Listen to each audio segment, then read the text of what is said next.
ஒரு காட்டு பகுதியில காக்கா ஒண்ணு வாயில ரொட்டி துண்டோட சாப்பிடறதுக்காக உட்கார்ந்துகிட்டு இருந்துச்சு.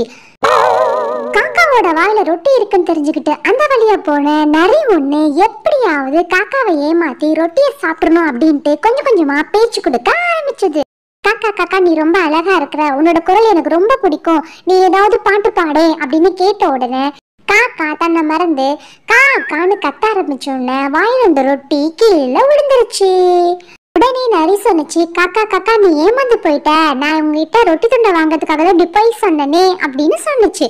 உடனே காக்கா இருந்துகிட்டு, என்னை ஏமாத்தி இந்த ரொட்டி துண்டை நீ சாப்பிடறதுக்கு சாப்பிடாமையே இருக்கலாம், எனக்கு பசிக்குது, எனக்கு ரொட்டி கூடன்னு கேட்டிருந்தா நானே தந்திருப்பேன், இந்த சாப்பிடறதுக்கு நீ சாப்பிடாமே இருக்கலாம்னு சொன்னவன நரி அங்க இருந்து போயிருச்சு. நரிக்கு ரொம்ப அசிங்கமா போயிருச்சு. கொஞ்ச நேரம் கழிச்சு பின்னாடி போய் காக்கா, நண்பா, நம்ம 2 பேரும் இந்த ரொட்டி துண்டை பகிர்ந்து சாப்பிடலாம் அப்படின்னு 2ஆ உடைச்சி 2 பேரும் பகிர்ந்து சாப்பிட்டுக்கிட்டாங்க. நமக்கு உணவு வேணும்னா கேட்டு வாங்கி சாப்பிடணுமே தவிர நம்ம யாரையும் ஏமாத்தி சாப்பிடக்கூடாது அப்படின்னு காக்கா நரிக்கிட்ட சொன்னிச்சு. 2 பேரும் நல்ல நண்பர்களா இருந்தாங்க.